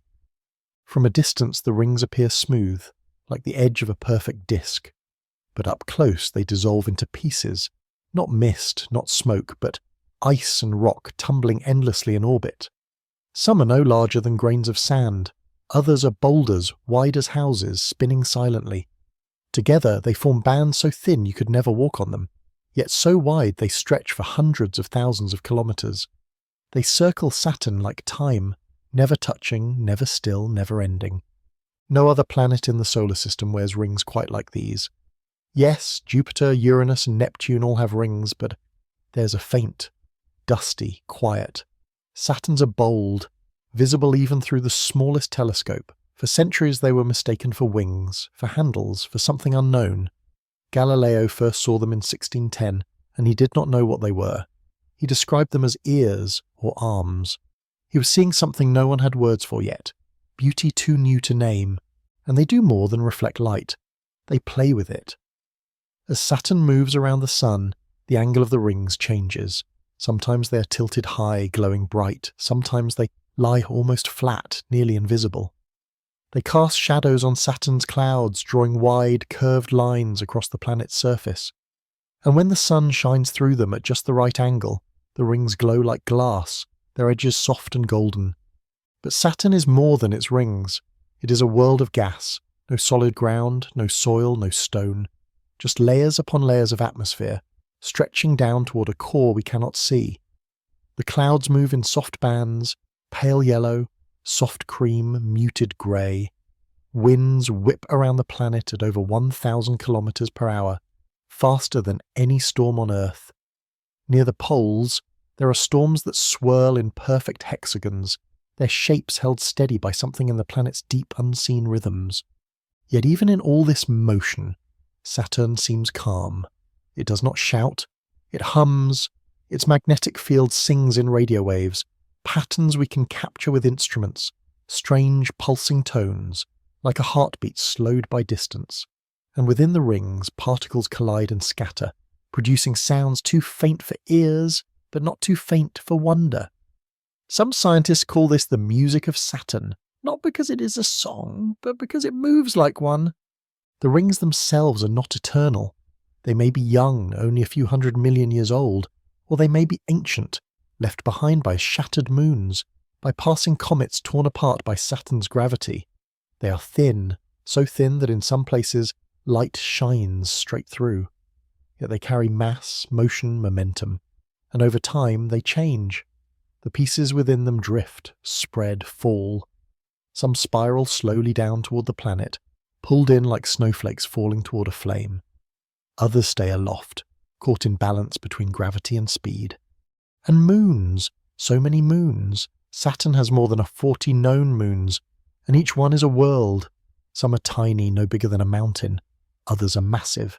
Titan, the largest, is bigger than Mercury, and it holds an atmosphere, rivers, lakes, not of water, but of methane and ethane, cold and thick and strange. Titan has a weather, clouds, even rain. And beneath its frozen crust, an ocean may slosh in darkness, warmed by tidal forces, stirred by the same pull that shapes the rings. Another moon, Enceladus, is smaller, brighter. Its surface gleams white like fresh snow under sunlight, and near its southern pole it breathes. Great plumes of water vapour shoot into space from cracks in its ice, geysers that rise higher than Mount Everest. These plumes are not just steam, they carry salt, organic compounds, tiny particles of rock. They are signs of a hidden ocean beneath the ice, a place where heat and water meet in silence. A place that could maybe, just maybe, hold life. The ice from Enceladus feeds Saturn's rings. The particles rise, arc, settle, and become part of the grand circle. In this way, the moon and the rings are not separate. They are a cycle, a conversation, a sharing. Saturn does not exist in parts.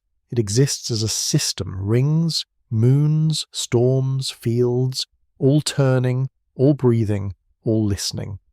And so Saturn continues. It spins once every 10 hours, faster than any planet but Jupiter. Its day is short, but its year is long, and more than 29 Earth years. Seasons on Saturn stretch for years. Winters are not just cold, but patient. Summers are not just bright, but enduring. The light shifts slowly across the clouds and rings, and in that slow shifting, Saturn paints time in long, golden strokes. To visit Saturn is to visit rhythm. Not rhythm you can dance to, but rhythm that shapes silence. That teaches you to look closely, to wait, to feel the curve of orbit, the pull of moons, the gentle sweep of ice against space. Because Saturn does not call out. It does not shine the brightest, it does not burn, erupt or roar. It simply turns, it balances, it listens, and in its listening it teaches that beauty can come not from flame, but from form, that harmony is not loud, that the music of the universe is often written in the smallest things, particles of ice, threads of light, circles that sing without a single sound. Let us glide now through the spaces between the rings, not walking, not flying, but floating, like a mote of dust caught in slow sunlight.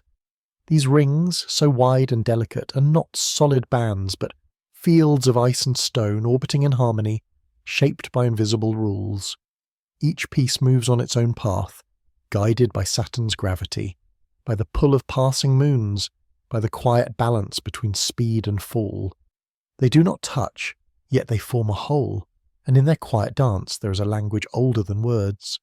The rings are divided into sections named with single letters A, B, C, D, E, F, and G. These labels, assigned in the order of discovery, do not reveal their true sequence in space. The B ring is the brightest and thickest, with particles packed so densely that sunlight casts deep shadows across them. The A ring lies just beyond it, separated by the Cassini division, a dark gap shaped not by emptiness but by the quiet influence of Saturn's moon Mimas, whose gravity stirs the ring particles and keeps the space clear. It is a reminder that even absence can be formed by presence. Within the narrow F ring, chaos blooms. It is twisted, braided, constantly changing. Small moons called shepherds, Prometheus and Pandora, patrol its edges, tugging on the particles, pulling and shaping and smoothing them in a never-ending push and pull. The F ring is a lesson in complexity, a place where order and disorder live side by side, forming patterns that change faster than they can be fully understood. And all of this, every orbiting fragment, every flicker of sunlight on ice, is in motion. The rings are not still. They shift, ripple, collide. Particles bump gently into each other, exchanging energy, adjusting their paths. Some clump together, forming temporary shapes, moonlets, arcs, waves. Others are pulled apart again. This is not destruction. It is a kind of breathing, a cycle of gathering and letting go. Scientists once believed Saturn's rings were ancient, as old as the planet itself. But recent evidence suggests they may be young, perhaps only a few 100 million years old. This would make them a recent addition to the solar system's long tail. Maybe a moon wandered too close and was torn apart. Maybe a comet shattered, and its pieces found a home in orbit. However they came to be, they remind us that creation and loss are often one and the same. Saturn itself offers little resistance to change. As a gas giant, it has no surface, only atmosphere. Deep bands of cloud stretch across its body, swirling in soft curves layered in texture. Ammonia crystals form the upper clouds, giving Saturn its pale yellow hue. Beneath them, deeper clouds of water and darker gases add depth, though we cannot see them with our eyes. And somewhere far below, beneath all that sky, lies a core, small, dense, made of rock and ice, wrapped in layer after layer of pressurized gas. This structure makes Saturn incredibly light for its size. If there were a pool large enough, Saturn would float. It is the least dense planet in the solar system, made not of solid stone but of breath and storm. Yet it is also massive. Its gravity shapes not just the rings but the orbits of dozens of moons. Its presence carves gaps in the asteroid belt. Its pull balances smaller objects far from its own orbit. And around Saturn move those moons, each with its own story. Titan, thick with orange haze, has rivers and lakes of methane. It rains there, slowly, with droplets falling through clouds as thick as smoke. The surface is cold, hundreds of degrees below freezing, yet it feels alive. Mountains, dunes, valleys carved by flow. Beneath the surface, scientists believe an ocean of salty water may exist, held warm by the squeeze and stretch of Saturn's gravity. Enceladus tells a colder story. This small moon, no wider than the state of Arizona, holds an ocean too beneath its icy shell. The plumes that erupt from its southern pole are not chaos, but expression. They come from a sea warmed by the friction of motion, by the slow rubbing of stone beneath ice. In those plumes, spacecraft have found signs of salt, of heat, of organic molecules, the ingredients of life, not life itself, but its possibility. Other moons, too, whisper their truths. Dione, with its fractured cliffs. Rhea wrapped in ice. Hyperion, shaped like a sponge, tumbling with no steady spin. Each one interacts with Saturn, with the rings, with each other. Some create waves in the rings, like a finger tracing ripples on water.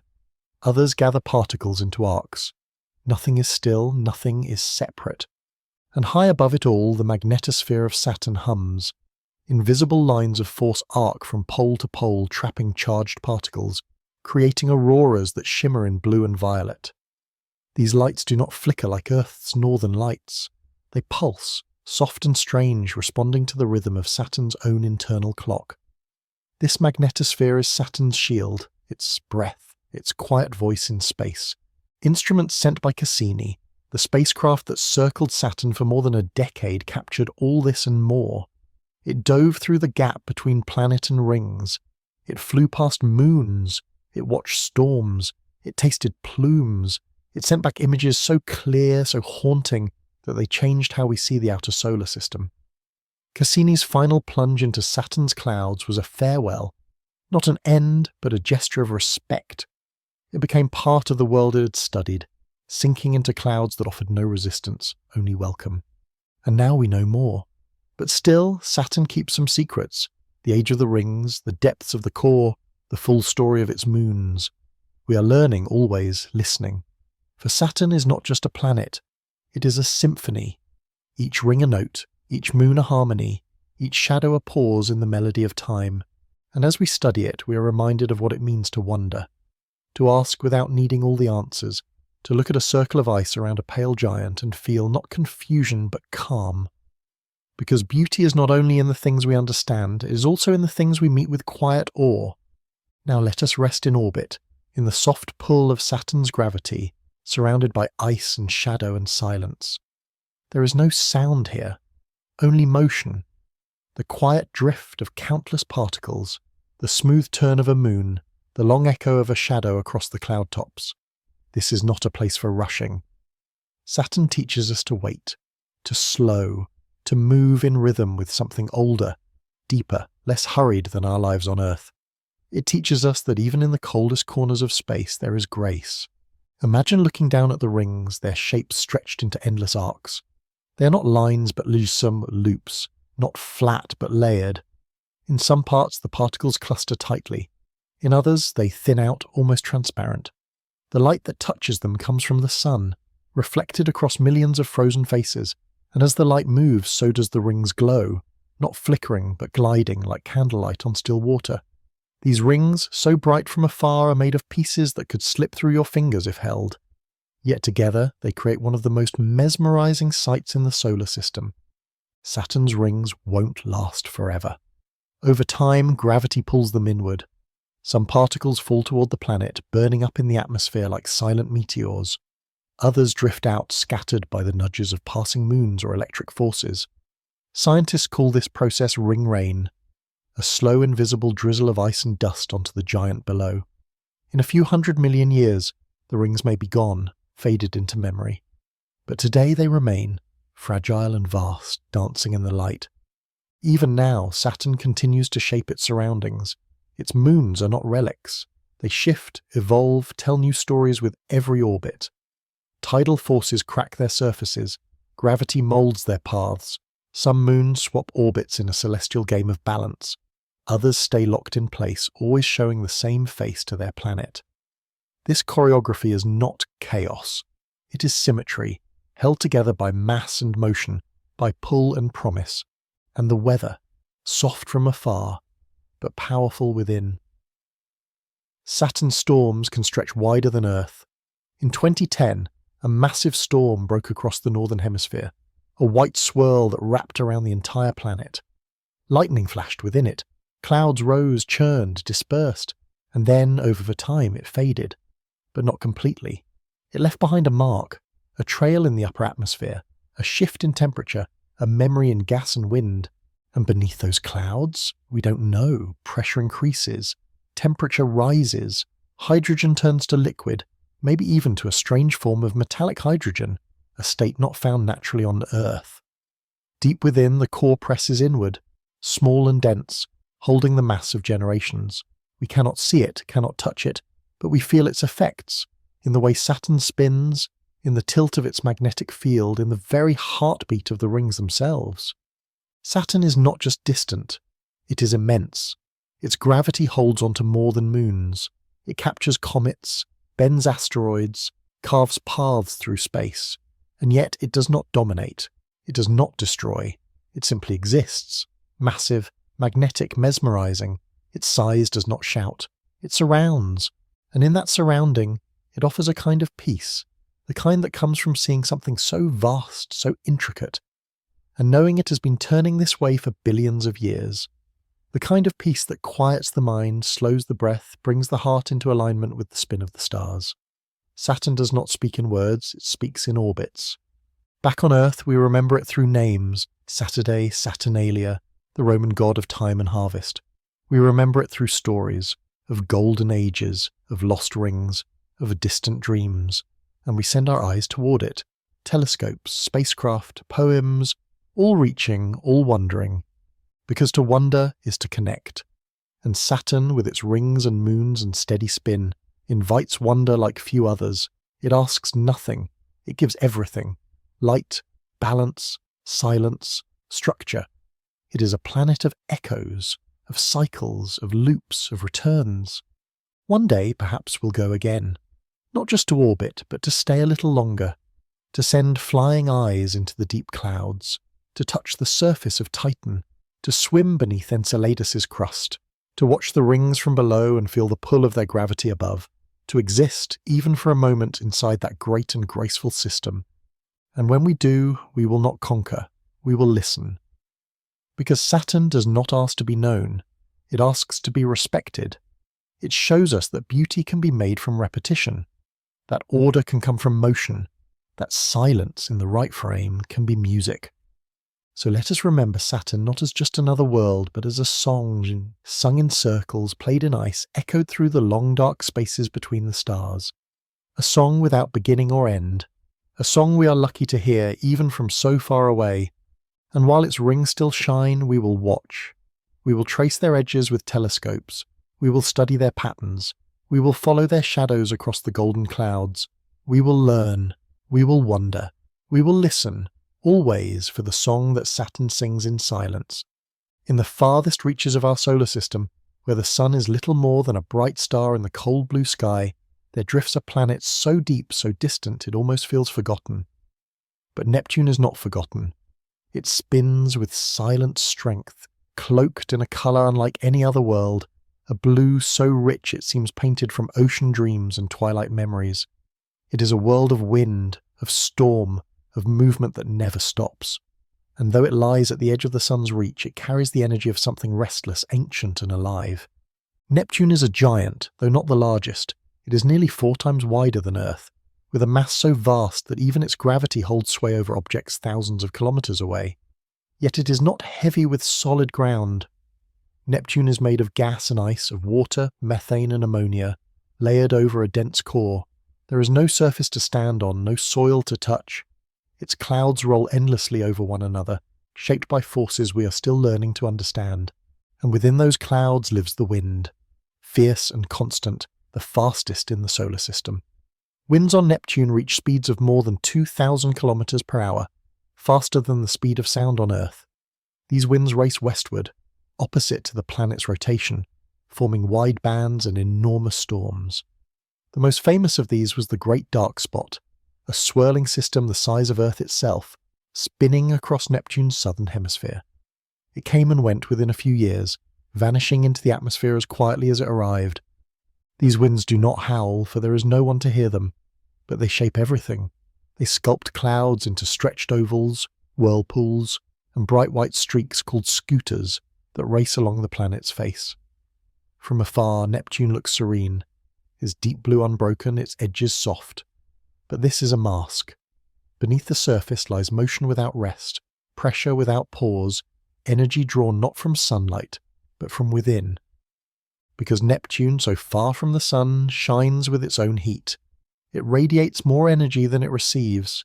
This internal warmth rises through the layers, driving the winds, stirring the gases, keeping the planet alive with change. Scientists believe that heat may come from the slow compression of its core, or from leftover energy from the planet's formation, heat that has never fully faded. Whatever its source, it is enough to stir storms in a place where sunlight falls with only a fraction of Earth's strength. The methane in Neptune's upper atmosphere gives the planet its colour. Methane absorbs red light and reflects blue, but Neptune's shade is deeper than what methane alone should produce. Something else, perhaps unknown particles or complex atmospheric chemistry, adds to the colour, creating that deep dreamlike hue. It is not just a colour, it is a feeling of distance, of mystery, of silence too large to name. And orbiting this quiet world are moons, more than a dozen, each with its own pace and path. The largest, Triton, is unlike any other. It orbits Neptune in the opposite direction of the planet's spin, a motion called retrograde, suggesting that Triton was once a traveller from elsewhere, captured long ago by Neptune's pull. Triton is cold, colder than nearly anything in the solar system, yet its surface is active. Geysers of nitrogen burst from cracks in the ice, sending plumes into the sky that fall back like gentle snow. These eruptions are not chaotic. They are measured. They suggest heat beneath the surface, motion beneath the stillness. Triton, like Enceladus and Europa, may hold an ocean beneath its frozen crust, a dark sea sealed away, warmed by tidal forces, stirred by time. If such an ocean exists, it could be home to the possibility of life, not like ours, but life that listens, life that waits. And so Triton becomes more than a moon. It becomes a question, whispered across distance, unanswered, yet echoing still. Neptune's orbit is long, one full trip around the Sun takes 65 Earth years. Since its discovery in 1846, Neptune has completed only a single full orbit. Seasons on Neptune stretch for decades. Spring, summer, fall and winter unfold not in weeks, but in generations. A summer day here lasts 40 years. A winter night drapes the poles in darkness for nearly half a century. And all the while, the winds do not sleep. They keep moving, circling the globe, singing in silence. Though we have seen Neptune up close only once, when Voyager 2 flew past in 1989, we continue to watch from afar. Telescopes on Earth and in space glimpse its changing storms, its moons in motion, its rings faint and shadowy, curving like threads of ink across the sky. These rings, like Saturn's, are made of dust and small particles. They are not bright, but they are real, held in place by tiny shepherd moons that guide their edges like fingers guiding string. And even at this distance, Neptune affects more than itself. It shaped the early solar system, scattering smaller worlds, sending comets into new paths, nudging Pluto and the other Kuiper belt objects into their strange orbits. Its gravity carved space like a hand shaping clay. And even now, Neptune remains a sentinel, a deep blue guardian at the edge of what we once called home. To know Neptune is to accept what cannot be rushed. To understand Neptune is to listen with patience. It is not a planet that offers clarity, it offers wonder. A storm that spins and disappears, a moon that moves the wrong way, a sky so blue it feels like water, a world where wind never stops and time stretches into forever. And in this forever, Neptune turns, not loudly, not quickly, but steadily. It holds its place, spins in rhythm, keeps its soarance. And from far away, from our warm and busy planet, we watch. We wonder. We wait. Let us now sink beneath Neptune's clouds, not quickly, not with force, but as if we are lowering ourselves into a dream that stretches endlessly downward. There is no surface to greet us, no ground to land on, just pressure, deepening with every kilometre, and cold that grows sharper even as heat seeps upward from within. This is not like falling through air. It is like drifting into layers of time, each one more secretive than the last. The atmosphere begins with hydrogen, helium, and methane, forming thin clouds that stretch like frost across a pale morning sky. But deeper down, these clouds thicken. They layer into storms, vortices, bands that wrap around the planet like the threads of a turning tapestry. Some storms are small, flickering with energy and colour. Others are massive, centuries old, shaped by winds that never stop. They do not swirl for attention. They swirl because they must, because the balance of energy and rotation insists on movement. And beneath these clouds, something remarkable happens. Scientists believe that as pressure increases, hydrogen may become something else. Not gas, not liquid, but metallic hydrogen. A state where atoms are so tightly packed that electrons begin to move freely, as if within a metal. This layer, deep and hidden, may conduct electricity.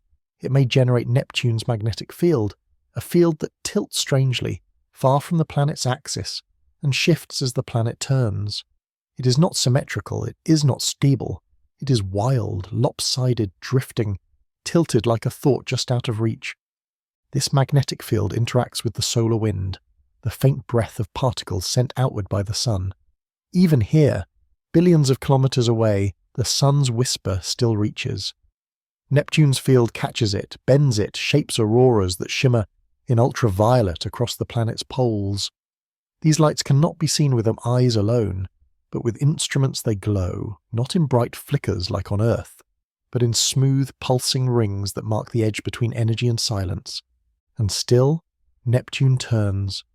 A day here lasts only 16 Earth hours, short, fast, constant. This rapid spin flattens the planet slightly at the poles, stretches it at the equator. It stirs the atmosphere into jet streams that race around the planet faster than any wind on Earth. These winds do not wait for sunlight to drive them. They move because Neptune itself is alive with motion. Internal heat pushes upward, rotation pulls sideways, and between those two forces, the winds are born. And Neptune's faint rings, often overlooked, hold secrets of their own. They are dark, made of dust and icy particles, with strange arcs, segments that shine brighter than the rest, clumped together in defiance of gravity's smoothing hand.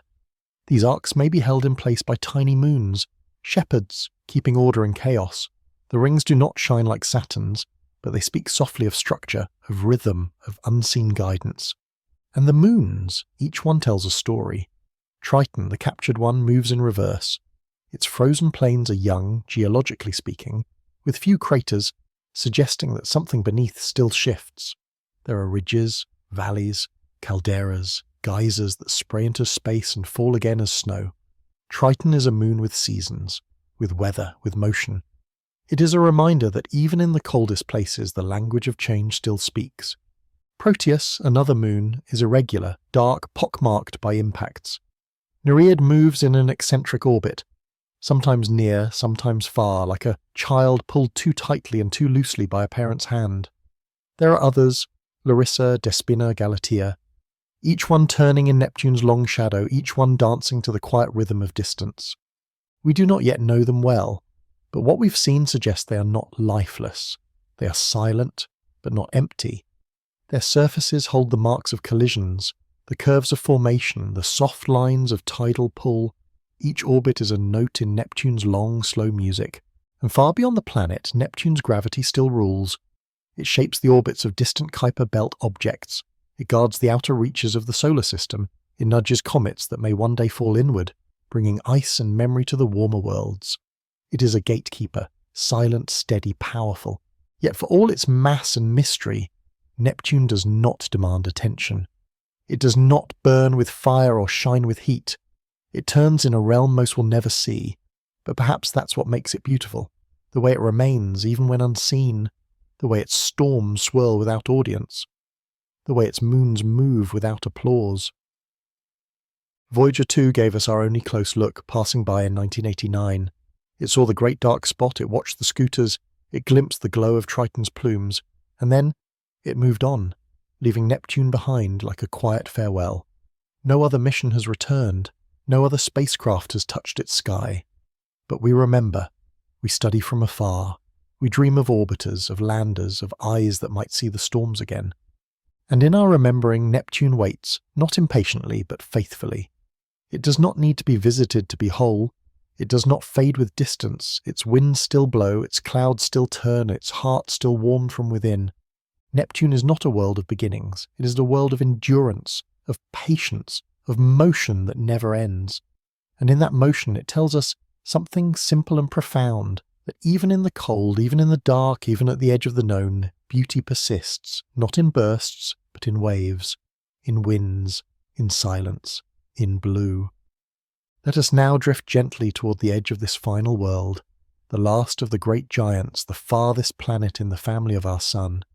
Neptune, with its deep blue face and invisible breath, remains a guardian of mysteries, and though we cannot walk upon it, we can feel its gravity in our imagination, pulling us closer, not with force but with wonder. This is not a place of noise, it is a place of permanence. Everything here is slow, and yet everything moves. Even the light that reaches Neptune takes more than 4 hours to arrive. It travels across empty space, growing colder and dimmer with each passing million kilometers, until finally it touches clouds that do not shine but absorb and scatter. The sunlight here is not warm. It is a whisper. And yet Neptune answers, not with heat or brightness, but with motion. It turns, it flows, it responds. The storms that swirl across its face are not short-lived tantrums. They are sustained flows of energy, shaped by the internal heat that never fades. This heat is Neptune's secret, its quiet rebellion against distance. Though it receives little from the sun, it shines from within, and that light, though invisible, gives Neptune its wind, its structure, its resilience. From this energy its atmosphere is lifted and stirred. From this energy its silence is set in motion. And motion is everywhere. The moons keep turning, the rings keep circling, the clouds keep shifting. Even Triton, captured and strange, continues its backward path, slow, certain, inevitable. It is believed that one day, perhaps billions of years from now, Triton will spiral inward, drawn closer and closer by Neptune's pull, and when it does, it may break apart, scattered into new rings, new arcs, new structures. The sky around Neptune will change, and yet the pattern will remain. Loss will become shape, end will become form. This too is Neptune's way. We may one day return, with orbiters that fly close, with landers that reach the icy moons, with instruments that dive into the clouds and listen for sound, for signal, for story. We may send machines to capture the chemistry of its storms, to taste the wind, to measure the shifting fields of magnetism that bend with Neptune's tilt. We may map its faint auroras, we may watch its geysers rise from Triton's shell. We may write new names onto the map of this distant realm. But even if we do not, even if centuries pass and no craft comes near, Neptune will remain. It does not spin for our attention. It does not swirl for our delight. It is content in its path, in its solitude, in the music of its motion. It reminds us that presence does not require spectacle, that depth does not demand a stage. Neptune is the planet of long memory. It remembers the formation of the solar system. It remembers the migration of planets, the scattering of debris, the shaping of orbits. It has watched as worlds were born, as comets passed, as light flickered and faded in the cold beyond. And through it all, Neptune turns, a wheel in the great cosmic machine, silent and strong. And in that turning it teaches us to value patience, the kind that does not rush to answers but welcomes the question. It teaches us to see beauty in what is slow, in what is far, in what is unseen. It teaches us that even on the edge of everything there is meaning, there is balance, there is breath. The space beyond Neptune is vast. The Kuiper belt lies there, filled with frozen remnants of the early solar system. Comets, dwarf planets, icy fragments that circle in the dark. Beyond that, the Oort cloud stretches farther still, a distant shell of icy bodies we have never seen, but whose gravity shapes the paths of long-travelling comets. And beyond that, the stars, the interstellar sea. But even here, Neptune matters. It marks the line between what we know and what we wonder. It is the final planet in our shared story, the last stone in the path of 8. And it reminds us that not all edges are ends. Some are beginnings, some are thresholds, some are invitations. So when we look up and see that distant blue dot, faint and small in the telescope's eye, we do not see emptiness, we see presence, we see a world that holds storms larger than Earth, winds faster than sound, and a heart that shines with heat no sun can touch. We see a world that waits, not for us, but for its own rhythms to unfold. And as we return our gaze to Earth, we carry that rhythm with us. The rhythm of planets turning, of moons gliding, of winds that never stop. The rhythm of Neptune, the deep, distant, enduring. A rhythm that says, even here, even now, even in silence, there is a song worth listening to. Neptune is the wind at the edge of forever. It is the breath beyond brightness. It is the hush after the last note of a long, slow song. And still it turns, still it waits, still it sings.